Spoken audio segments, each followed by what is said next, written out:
से भावगत विशेषता क्या होती है, किसी साहित्य को समझना, उसके भाव, उसके इमोशंस को। देखिए जो सूफ़ी दर्शन है इसको तसव्वुफ़ कहा गया है, और ये सूफ़ी दर्शन एक तरह से हमें संत काव्य में भी इसके दर्शन होते हैं। जब कबीर वियोग में रोते हैं ईश्वर के लिए, जब रैदास ईश्वर के लिए वियोग में हैं, ठीक है, जब नानक ईश्वर के लिए वियोग में, तो एक तरह से आप देखेंगे कि तसव्वुफ़ का अर्थ ही है वियोग, यानी ईश्वर के प्रति लगाव या ईश्वर पाने की इच्छा।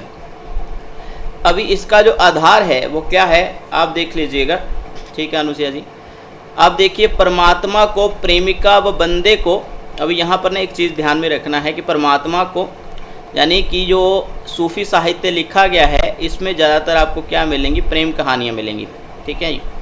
प्रेम कहानियाँ हैं, आप लोगों को मालूम है, इसमें तो कोई दो राय नहीं है। प्रेम कहानियाँ सभी सूफ़ी साहित्य की पुस्तकों में, इसमें जो प्रेमिका है वह ईश्वर है, वह परमात्मा है, और जो प्रेमी है, जो प्रेमी है वह जीवात्मा का प्रतीक है, वह जीवात्मा का प्रतीक है, ठीक है। जीवात्मा यानी मनुष्य या जीव जंतु जितने भी हैं, तो ये जीव जंतु जितने भी हैं या हम मनुष्य हैं, ठीक है, जो मानव है वो किस में जाएगा, वह किस में शामिल होगा, अपनी भक्ति, अपना वियोग या अपना जो भी उसको एक ना एक टेस्ट देना पड़ता है ना।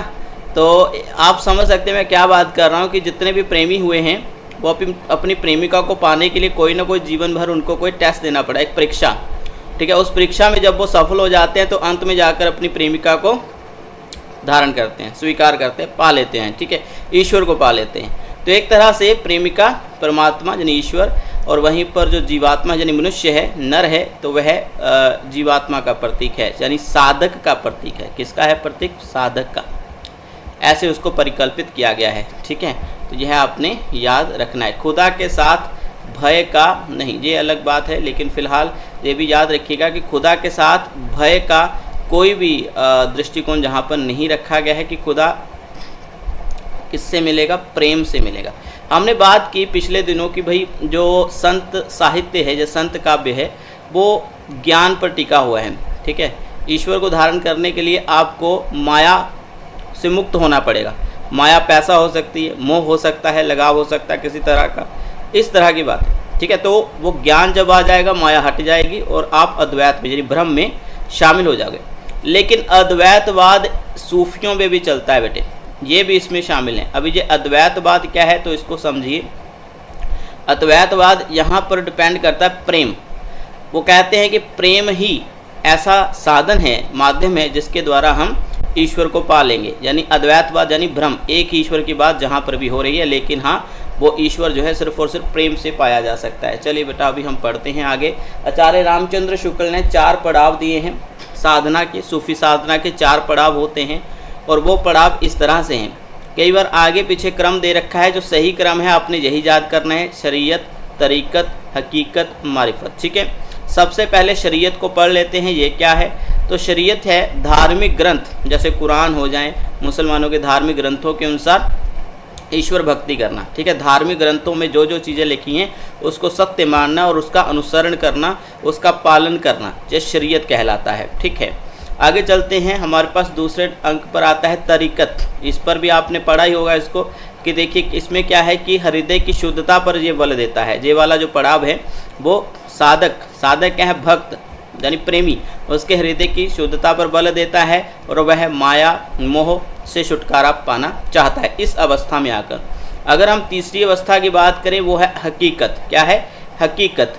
तो इस अवस्था में जो साधक है वो सिद्ध हो जाता है, सिद्धियां प्राप्त कर लेता है, उसको पता चल जाता है कि वर्तमान, भूतकाल और भविष्य, ठीक है, उसके लिए क्या सही है, इसमें होने वाली चीज़ें उसको पता चलने लगती हैं, ठीक है। अगर हम चौथी अवस्था की बात करें, मारिफत की बात करें, तो इस अंतिम अवस्था में आत्मा का परमात्मा से क्या है? मिलन बताया जाता है। कहा जाता है यही एक फ़ना होने की, एक फिल्म भी आई थी फ़ना नाम से, किसने देखी है फ़ना नाम से? आमिर खान वाली वो फिल्म जिसमें काजल भी हैं। तो फ़ना का अर्थ होता है एक तरह से तबाह हो जाना, लेकिन फ़ना का अर्थ एक और भी है कि जब जीवात्मा ईश्वर में चली जाती है, यानी ईश्वर को प्राप्त हो जाती है, ठीक है, तब उसको भी फना होना ही कहते हैं। तो ये फना होने की क्या है, ये अवस्था है। तो ये प्रश्न कहाँ पूछा गया था, जब मैं 2017 में जनवरी महीने में नेट का एग्ज़ाम देने गया था, उसमें पहला या दूसरा प्रश्न यही था। ओके, तो ये तब का पता फना पूछा गया था कि फना अवस्था किस पड़ाव में आती है। ऐसे मास्टर कैडर में तो बेटा नहीं पूछा जाता है, लेकिन फिर भी ये अवस्थाओं के बारे में आपने याद रखना है। ओके, शरीयत, तरीक़त, हकीकत, मारिफत, इसके लिए मुझे नहीं लगता कि ट्रिक की आवश्यकता है। जो बच्चे नया इसको पढ़ रहे हैं उसके लिए उनको लगेगा कि ये थोड़ा कठिन है, लेकिन बेटा आप ज़्यादा ट्रिक के चंगुल में फंसते जाओगे ना तो दिक्कत हो जाएगी।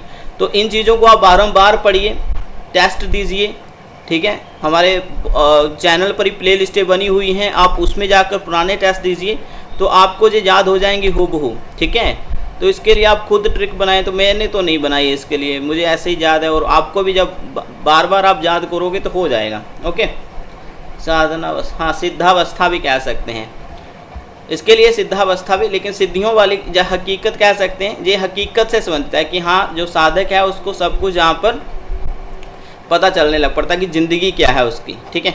उसको वास्तविकता पता चल जाती है कि प्रेम ही वास्तविकता है, लेकिन अंत में वो फना हो जाता है ईश्वर में। चलो आगे चलते हैं, हमारे पास कुछ और जानकारियाँ हैं। हाँ मैंने लिखा हुआ है आगे सिद्धावस्था वाली ये चीज़, लेकिन फ़िलहाल हम देख लेते हैं। सूफी साहित्य में ईश्वर प्राप्ति के लिए प्रेम को आधार बनाया है, जो कि मैं बता चुका हूँ। मैं पीछे बार बार बता रहा हूँ, जो संत साहित्य है, जो संत काव्य है, वह ज्ञान पर टिका हुआ बेटा, ठीक है। और जो आप जाते हैं ना, जो राधा स्वामी सत्संग जाते हैं, निरंकारी सत्संग जाते हैं, या फिर वो गुरबानी भी पढ़ते हैं, तो उसमें सब ज्ञान की बातें हैं। सिख धर्म खुद ज्ञान पर टिका हुआ है बेटा, ठीक है। तो ये ज्ञान संत काव्य की बात होती है जहाँ पर ज्ञान में, ठीक है, ज्ञान की बात होती है संत काव्य में, लेकिन वहीं पर जो सूफी साहित्य है ये सिर्फ प्रेम की बात करता है। ज्ञान की अपेक्षा, ज्ञान की तुलना ये किसकी बात करता है, प्रेम की बात करता है। तो प्रेम के ये कहते हैं भाई दो रूप होते हैं, ठीक है। प्रेम के कितने होते हैं बेटा, दो। कोई बात नहीं, बार बार करोगे तो अमनप्रीत हो जाएगा, इसकी गारंटी मैं देता हूँ, ठीक है। चलो, प्रेम के दो रूप होते हैं, एक है लौकिक प्रेम जिसको इश्क मजाजी कहा जाता है, एक है अलौकिक प्रेम जिसको इश्क हकीकी कहा जाता है। अभी ये क्या बला है भाई, तो लौकिक प्रेम वह है जैसे कि आप फिल्मों में देख रहे हैं, धारावाहिक देख रहे हैं, ये रिश्ता क्या कहलाता है टाइप का कोई सीरियल देख रहे हैं, विदाई सीरियल देख रहे हैं। मेरे ज़माने में यही चलता था, ठीक है, किशोरावस्था में, यानी हम जब छोटे थे तकरीबन 15 से, हाँ यही उम्र रही होगी 15 से 21 साल के बीच में जो है ये लौकिक प्रेम ही हो सकता है, ज़्यादा इश्क मिजाजी, ठीक है। तो लगाव हो जाना किसी के साथ वही, लेकिन ऐसा नहीं है कि लौकिक प्रेम जो सिर्फ इसी अवस्था में होता है, जो लौकिक प्रेम किसी भी अवस्था में हो सकता है। यानी जो नर और मादा के बीच में जो भी प्रेम प्रसंग है वो इसमें आता है, लेकिन वहीं पर जो अलौकिक प्रेम होता है, ये कैसा प्रेम है, ये कबीर का जैसा प्रेम था ईश्वर के साथ, रैदास का जैसा प्रेम है, ठीक है, नानक का जैसा प्रेम है। अलौकिक प्रेम ऐसा होता है कि कोई जीवात्मा है और वो ईश्वर को चाहती है, ठीक है। लेकिन सूफी साहित्य ये कहता है कि मान लीजिए कि कोई रतन सेन जैसा व्यक्ति है जो कि राजा है चित्तौड़ का, ठीक है। रतन सेन एक राजा है, और एक हीरामन तोता जो है वो पद्मावती के बारे में बताता है। हीरामन तोता जो है ये पद्मावत की सुंदरता के बारे में, और साथ साथ तोता सुंदरता के बारे में ही नहीं, पद्मावत जो है, पद्मावत लड़की जो है राजा सिंहल देव की, उसकी सुंदरता के साथ साथ हीरामन तोता पद्मावत की गुणों, उसकी विशेषताओं, कि उसको कितनी अकल है, वो क्या क्या करती है, वो कितनी ज्ञानी है, ये सब चीज़ें भी बताता है। सुंदरता से मोहित नहीं हो जाता रतन सेन, उसके आसपास कितनी सुंदरियां घूमती होंगी, लेकिन रतन सेन अगर हीरामन तोता से सुनकर पद्मावत के बारे में सुनता है, जब वो पद्मावती को ढूंढने के लिए जगह जगह मारा फिरता है, तो वो इसलिए क्योंकि पद्मावती की विशेषताओं से वो बहुत ज़्यादा प्यार कर बैठा था, ठीक है। उसको लगा कि भाई यही प्रेम है, यही ईश्वर है, तो उसको ईश्वर के दर्शन वहाँ पर होने लग पड़े थे, ठीक है। तो वो वहाँ पर कैसा प्रेम ठहराया, वो इश्क हकीकी ठहराया, हकीकत उसको वहाँ पर दिखाई दी कि हाँ इसको पा लिया तो ईश्वर पा लिया। इसी को बेटा कहेंगे अलौकिक प्रेम, ठीक है, समझ रहे ना। तो लौकिक प्रेम होता है जो जनमानस, आम जनमानस करता है, अलौकिक प्रेम वह होता है जो कभी ख़त्म नहीं होता है, ये लौकिक प्रेम एक एक्सपायरी डेट होती है, ठीक है इसकी, आप लोग समझ सकते हैं जी। चलिए आगे बढ़ते हैं बेटा। अनुसया कह रहे हैं क्वेश्चन है, हाँ आप क्वेश्चन पूछिए। बिल्कुल, अक्षरा वाला वो सीरियल बहुत ही भयानक सीरियल था भैया। चलिए, मारिफत एक अवस्था है जो कि हमने पीछे पढ़ी, जो कि मैं ऊपर लिखा भी हूँ। मारिफत ये अंतिम अवस्था है इस पड़ाव की, ठीक है, चारों पड़ाव की अंतिम अवस्था, इसको सिद्धावस्था के नाम से भी जाना जाता है। हमने एक पीछे पढ़ा कि हकीकत, इसमें वो सिद्धियां प्राप्त कर लेता है, ठीक है, उसको जिंदगी की वास्तविकता का पता चलना शुरू हो जाता है। लेकिन सिद्धावस्था अलग है, ठीक है, यानी उसको परमात्मा का ज्ञान हो जाता है, एक तरह से ईश्वर के बारे में पता चलना शुरू हो गया। तो मारिफत जो है सिद्धावस्था कही जाती है इसको। इसमें जिसमें साधक अपनी आत्मा को परमात्मा में फना या लीन कर देता है। फना के बहुत सारे अर्थ रहते हैं, जो एक उर्दू का शब्द है फिलहाल, लेकिन फना का मतलब होता है अपने आप को नष्ट कर लेना या मिला देना, किसी और में तब्दील कर देना। तो यहाँ पर परमात्मा में लीन होने की यहाँ पर बात हो रही है, ठीक है। इस अवस्था में यही होता है, यानी ये अवस्था जो है इश्क मिजाजी से इश्क हकीकी की ओर जाने का एक क्रम है। तो ये अगर पूछा जाए कि इश्क मिजाजी से इश्क हकीकी की जो अवस्था है या साधना है वो कौन सी है, तो मारिफत पर आपने क्लिक करना है। हाँ जी, आगे चलते हैं। सूफी काव्य में परमात्मा को प्रेमिका और आत्मा को पुरुष माना गया है। जीव आत्मा जो है एक तरह से आत्मा है, ठीक है, और जो प्रेमिका है वो ईश्वर है, ऐसा। ओके जी, आगे चलते हैं। देखिए, रहस्यवाद जहाँ पर भी है, रहस्यवाद क्या होता है? अज्ञात प्रियतम की बात होना। ये महादेव वर्मा बहुत करती हैं, ठीक है। अज्ञात प्रियतम की जहाँ पर बात हो वहाँ पर क्या होता है? रहस्यवाद होता है। अभी भावात्मक रहस्यवाद, साधनात्मक रहस्यवाद वो मिला है हमें नाथों से, सिद्धों और नाथों से, लेकिन भावात्मक रहस्यवाद जो है यह मिला है हमें सूफियों से। ये भावात्मक रहस्यवाद में वियोग होता है, ठीक है, वियोग होता है। और वियोग वाला काव्य जो है वो आप देखिए नागमती का भी है, पद्मावती को भी वियोग मिलता है जब रतन सेन को बंदी बना लिया जाता है अलाउद्दीन खिलजी के द्वारा, ठीक है। तो आप इस तरह से भी देख सकते हैं इसको। भावात्मक रहस्यवाद एक तरह से वियोग अवस्था है। इसमें रागात्मक चित्रण की तरह अतिशयोक्ति वर्णन होता है। एक और बहुत शब्द मिलता है उहात्मकता होती है एक तरह से वियोग वाली पीड़ा, ठीक है, जो कि नागमती वियोग वर्णन में हमें बहुत ज़्यादा देखने को मिलता है। वो भी हम पंक्तियां आपको पढ़ाएंगे तो आपको पता चलेगा। चलिए आगे देखिए, एक और पॉइंट आता है कि जो सूफी काव्य है इसकी जो कथा वस्तु के मुख्य स्रोत हैं वो चार मिलते हैं। एक महाभारत की कोई कथा उठा ली, ठीक है, महाभारत एक कोई छोटा मोटा ग्रंथ नहीं है, उसमें बहुत सारी गौण कथाएं बेटा चलती रहती हैं, ठीक है। तो जो सूफी काव्य लिखे गए हैं उसमें ज़्यादातर हिंदू पुराण या हिंदू ग्रंथ जो होते थे, ठीक है, हिंदू शास्त्र जो थे उसी में से ही कथाएं उठाई गई हैं। जो इसके पात्र वगैरह आपको मिलेंगे वो उसी से ही उठाए गए हैं, ठीक है, या फिर लोक कोई कथा है, लोक कथा, ठीक है, इस तरह से। तो महाभारत के कोई पात्र की कथा उठा ली। हरिवंश पुराण, ये भी बहुत 18 पुराणों में से एक महत्वपूर्ण पुराण है। विष्णु पुराण, इसमें भी कोई गौण कथा का कोई पात्र उठाया और उसके ऊपर लिख दिया, ठीक है। इस जैसे पौराणिक ग्रंथ जो हैं हमें देखने को मिल जाते हैं। और कोई लोक कथा चल पड़ती, लोक कथा, ठीक है, लोक कथा को भी इस साहित्य में आधार बनाया जाता है, यानी इसको लिखने के लिए। आगे चलते हैं। प्राकृत ये भाषा है, आपको पता होगा। प्राकृत संस्कृत की परंपरागत कथानक रूढ़ियाँ जैसे उद्यन, राजा उद्यन, विक्रम, रतन सेन। विक्रम कौन है? तो विक्रम जी अपने चंद्रगुप्त विक्रमादित्य की बात हो रही है। आदि ऐतिहासिक अर्ध ऐतिहासिक पात्रों की गाथाएं, विभिन्न प्रेमी प्रेमिकाओं की लोक प्रचलित प्रेम कथाएं इसमें रखी जाती हैं। तो कहने का तात्पर्य है कि एक तो हिंदू ग्रंथ इसमें रखे गए हैं, यानी कि हिंदू कथाओं को आधार बनाया गया इसकी स्टोरियों में, इसकी कहानियों में, लेकिन साथ साथ लोक कथाएं जो थीं, चाहे वो रतन सेन से संबंधित हो, चाहे राजा विक्रम, चाहे उद्यन से संबंधित हो, तो इन कथाओं को भी आधार बनाया गया। हालांकि ये लोक कथाएं जो थी वो अर्ध ऐतिहासिक भी हैं, यानी कि आधा सत्य आधा झूठ, और इतिहास से संबंधित भी हैं, ठीक है। तो ये भी आपने याद रखना है। आगे देख लेते हैं सोपान। तो सूफी साधना में 7 बेटा सोपान मिलते हैं, ठीक है, बिल्कुल। तो सूफी साधना के 7 सोपान हैं, वो उनमें से आपने ये सभी के नाम याद रखने हैं। कोई छूट तो नहीं गया? नहीं छूटा तो नहीं है, सभी के नाम लिखे हैं।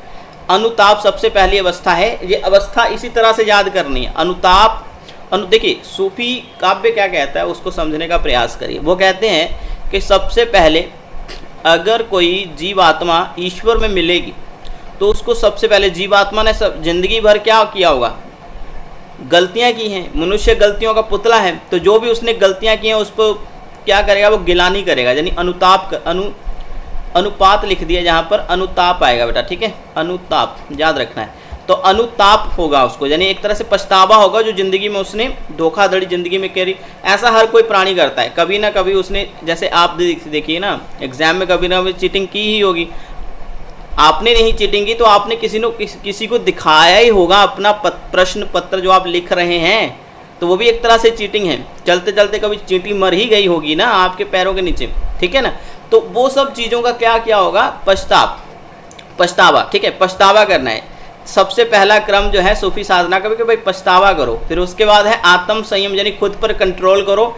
फिर वैराग्य वाले अवस्था आ जाती है कि वैराग्य यानी मोह माया से मुक्त हो जाओ। फिर दारिद्र्य वे कह सकते हैं, दरिद्रता की अवस्था भी इसमें आती है कि अपने पास किसी भी प्रकार का धन दौलत नहीं रखनी है, उतनी ही रखनी है जितनी ज़रूरत है, बाकी उसको लौटा दो गई, ठीक है। आगे देखिए धैर्य, तो इसमें पेशेंस भी होना चाहिए, ये भी कहा गया है। आगे देखिए विश्वास, यानी एक ईश्वर में विश्वास, और अंत में प्रेम को पा जाता है व्यक्ति, ठीक है। ये 7 सोपान आपने याद रखने हैं। अच्छा 12 मेन किट थी, पकड़ी गई थी पॉकेट। ये क्या लिखा अनुसया जी, आपने जो प्रश्न पूछना था क्या था ये?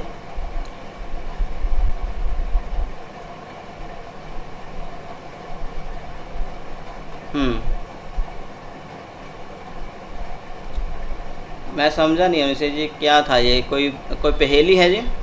तो बेटा ये 7 सोपानों के आपने याद रखना है, सूफी साधना के लिए ये महत्वपूर्ण है।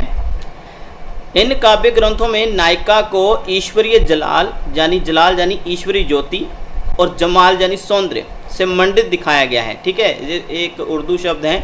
जलाल जो है वो ज्योति को कहा जाता है। एक तरह से आप समझिए जो नायिका है वो ईश्वर है, ठीक है। तो ईश्वर की ज्योति बताया गया है नायिका को, जैसे पद्मावती, हंसावली, ठीक है, इस तरह से। तो जमाल को, यानी जमाल शब्द जो है सौंदर्य का प्रतीक है, यानी ज्योति और सौंदर्य से नायिका को श्रृंगारा गया है इसमें। आगे देख लेते हैं। तो जो सूफी ग्रंथ लिखे गए हैं इसमें एक मसनवी शैली आती है बेटा, मसनवी शैली।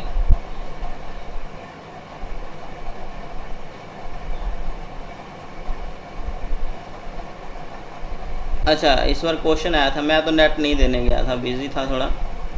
चलिए तो ये प्रश्न, पूरा प्रश्न आना चाहिए। अभी ये प्रश्न में आप मुझे बाकायदा लिख के भेजोगे तो मैं समझूंगा विकल्प क्या थे, प्रश्न क्या थे। अभी इतना समझने से तो कुछ समझ में नहीं आएगा ना। पूरा प्रश्न आप लिख के भेजोगे तभी मुझे समझ में आएगा। ये तो थोड़ा सा पहेली वाला लग रहा है, तो आप मुझे ऐसा करिएगा पूरा प्रश्न और साथ में विकल्प भी भेजिएगा, तभी कुछ पता हम कर पाएंगे, ठीक है। फ़िलहाल हम क्लास की बात कर लेते हैं। देखिए मुसलमान कवि जो हैं उन्होंने ही सूफ़ी साहित्य लिखा है, ठीक है। सभी सूफ़ी साहित्य समस्त जो है वो आपको 99% जो है सूफ़ी काव्य वो मुस्लिम कवियों के द्वारा लिखा हुआ ही मिलेगा। लेकिन हाँ इसमें जो कथाएं हैं, जो कहानियां हैं सूफ़ी साहित्य में, वह हिंदू राजाओं के इर्द गिर्द घूमती हैं। लेकिन वहीं पर यदि आप देखिए ये जो मुस्लिम कवि हैं इन्होंने मसनवी शैली का प्रयोग किया है।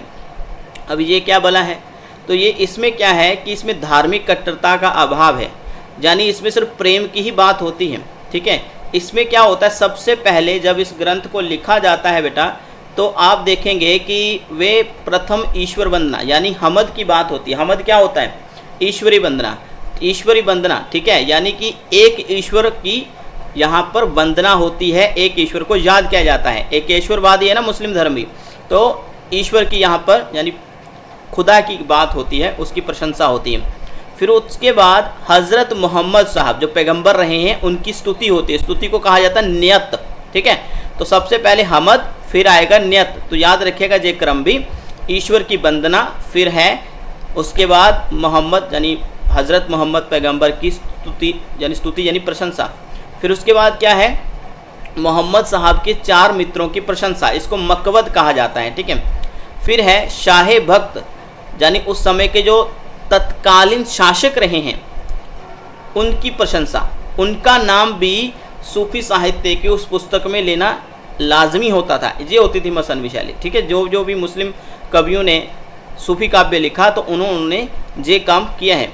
ठीक है, तो ये क्रम से चलते थे। सबसे पहले ईश्वर का नाम या उसकी वंदना, ठीक है, फिर उसके बाद हज़रत मोहम्मद पैगंबर की स्तुति, फिर मोहम्मद साहब के 4 मित्रों की प्रशंसा। ये अनिवार्य नहीं था। जो तीसरा पॉइंट जो था, किसी ने ही ये किया, मक्कमत जिसे कहा जाता है, लेकिन हाँ शाह वक्त की प्रशंसा, यानी उस समय का तत्कालीन शासक चाहे बाबर हो, चाहे अकबर हो, चाहे कोई भी हो, उसकी प्रशंसा भी होती थी। और इस प्रशंसा को यानी शाह वक्त यानी कि उस समय के तत्कालीन शासक की प्रशंसा को मदहा के नाम से बेटा जाना जाता था। ठीक है, तो हमद क्या है, नियत क्या है, आप इसको लिख लेना। ठीक है, और मदहा क्या है याद करना, ये ब्रैकेट में लिखा हुआ है। चलो आगे चलते हैं। अभी हम इसका ना शिल्पगत विशेषताएं देख लेते हैं। शिल्पगत विशेषताएं, फिर उसके बाद 13 प्रश्न आएंगे, इसको पढ़ेंगे। अभी देखो, काव्य लिखने के लिए ना कुछ चीज़ों की आवश्यकता पड़ती है। चीज़ें कोई ऐसा नहीं कि हाँ टेबल की, कोई लैपटॉप की या कंप्यूटर की या पंखा, ऐसा कुछ नहीं, बल्कि कुछ लिखने के लिए आपको काव्य का ज्ञान होना चाहिए, आपको शैलियाँ पता होना चाहिए। सबसे पहले काव्य का रूप देख लीजिए। जो सूफी साहित्य मिलता है ये प्रबंधात्मक है। ठीक है, प्रबंध शैली में, यानी इसमें लंबी लंबी स्टोरियाँ होती हैं, कहानियाँ होती हैं। तो महाकाव्य और खंड काव्य दोनों में ही मिल जाएगा आपको सूफी साहित्य। ठीक है, मुक्तक नहीं मिलेगा आपको, कम मिलेगा। ओके जी, मैं खंड काव्य लिखना था यहाँ पर, तो याद रखिएगा यहाँ पर कि महाकाव्य और खंड काव्य दोनों में ही मिल जाएगा आपका ये सूफी साहित्य। ये आपने नोट करना है, महाकाव्य और खंड काव्य दोनों में ही। आगे देखिए, परंपरागत काव्य रूढ़ियाँ जो हैं विद्यमान इसमें थी, यानी कि परंपरागत काव्य रूढ़ियाँ जो मसनवी शैली है, काव्य रूढ़ी ही थी मुसलमानों की, तो इसमें भी वो देखने को हमें मिलती हैं। अगर हम भाषा की बात करें तो ऐसी भाषा का प्रयोग हुआ जो ठेठ थी। अब ये ठेठ शब्द जो है इसका अर्थ होता है ग्रामीण, आंचलिक भाषा। ठीक है, अवधि तो हमारे तुलसीदास जी ने भी प्रयोग की है, तुलसीदास ने भी अवधि भाषा का प्रयोग किया, लेकिन मैं बस यही कहूँगा कि तुलसीदास ने तत्समनिष्ठ अवधि का प्रयोग किया और वहीं पर जायसी ने ठेठ अवधि का प्रयोग किया। ठेठ यानी ग्रामीण, आंचलिक, बहुत अंतर है। ठीक है, तो आप कह सकते हैं कि जो अवधि है उसका ज़्यादातर प्रयोग हुआ है, और प्रधान भाषा जो है सूफी साहित्य की बेटा वो मिलती है ठेठ अवधि। और जो गौण भाषा है, यानी गौण भाषा यानी कम महत्व वाली, जो बोले कि कम सूफी साहित्य इसमें मिलता है, वो है राजस्थानी। हंसावली जो रचना है बेटा, और दामोदर जी की भी रचना है। ठीक है, तो ये कुछ रचनाएं, इक्का दुक्का रचनाएं जो है आपको राजस्थानी में मिल जाएंगी। और नंदास की रचना जो है रूपमंजरी, तो वो भी आपको इसमें मिल जाएगी ब्रज में। ठीक है, तो राजस्थानी और ब्रज में ज़्यादा सूफी काव्य नहीं लिखा गया, इसलिए मैंने कहा कि गौण भाषा जो है अपनी वो आप याद रखिएगा, राजस्थानी और ब्रज दोनों ही है सूफी काव्य की। ठीक है, लेकिन प्रधान भाषा जो है जिसमें वो सबसे ज़्यादा सूफी साहित्य लिखा गया है वो है अपना ठेठ अवधि। ठीक है, इसके अतिरिक्त आप देखिए मुहावरे, अरबी मुहावरे, ठीक है, मुहावरों का प्रयोग बहुत ज़्यादा किया गया है। अरबी, फारसी, उर्दू, भोजपुरी और लोक भाषा के शब्द भी बहुतायत मिलते हैं। ठीक है, तो यह भी आप याद रखें। छंद की बात कर लेते हैं। दोहा और चौपाई का बहुत ज़्यादा प्रयोग हुआ है। ठीक है, जो आप देखें तो 98% से भी ज़्यादा जो सूफी काव्य मिलते हैं हमें, उसमें दोहा चौपाई ही मिलते हैं। और इसी को अर्दलियाँ भी कहा जाता है। कि क्या कहा जाता है? अर्दलियाँ बेटा कहा जाता है, अर्दलियाँ। ठीक है, इसी को ही अर्दलियाँ कहा गया है। दोहा चौपाई के इसी स्वरूप को अर्दलियाँ कहा जाता है। पहले क्या होता है, चौपाई आती है, फिर उसके बाद एक दोहा रख दिया जाता है, तो ये क्रम को हम अर्दलियाँ कहते हैं। 5 चौपाई के बाद एक दोहा। ठीक है, आगे चलते हैं। अगर हम अलंकारों की बात करें तो जितने अलंकार है सबका नाम लिख सकते हैं, कोई एक थोड़ी ना होगा। उपमा, रूपक, अनुप्रास लिख दो, उत्प्रेक्षा, अतिशयोक्ति, समासोक्ति। ठीक है, सभी अलंकारों का प्रयोग हुआ है। आगे देख लेते हैं लोक कथा की बेटा बात करें तो लोक कथाओं में प्रतीकात्मक चित्रण यानी खुदा व बंदे के प्रतीक रूप में स्वीकार किया गया है। यानी कि हम बात करें तो प्रतीकात्मक श्रेणी इसमें रहती है। यदि ये शैली में अगर आप देखें पद्मावत, तो पद्मावत जो है सात्विक बुद्धि का प्रतीक है।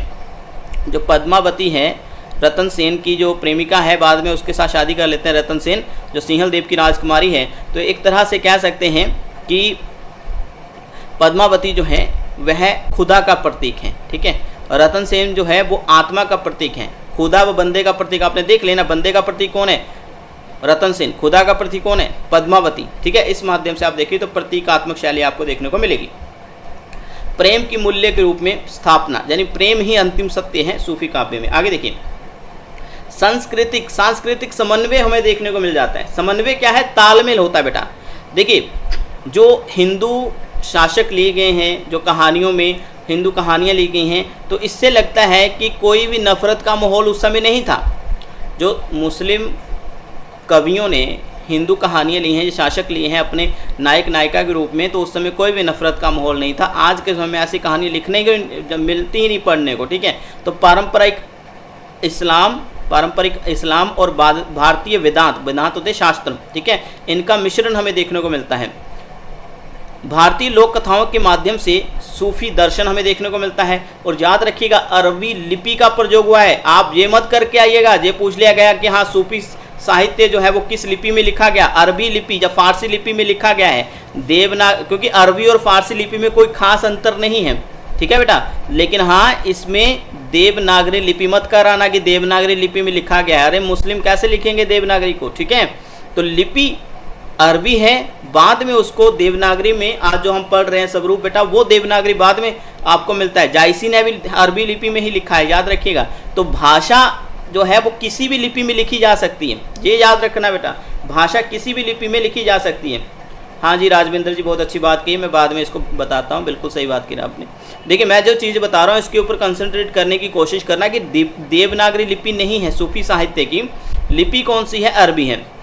और अवधी भाषा का प्रयोग हुआ है, ठीक है। अवधी भाषा, भारतीय प्रबंध काव्य परंपरा पर फारसी की मसनवी शैली बहुत ज़्यादा प्रसिद्ध रही है। तो एक तरह से ये मैं चीज़ें बता रहा हूँ कि ये एक समन्वय लेकर चले, तालमेल है, हर चीज़ का तालमेल है, ठीक है। भारतीय वेदांत, भारतीय शास्त्रों का और पारंपरिक इस्लाम धर्म का यहाँ पर क्या था? मिश्रण था। एकता का भाव देखिए भाई कि उस समय ऐसा साहित्य लिखा जा रहा था जिसमें हिंदू और मुस्लिम दोनों ऐड थे, ठीक है।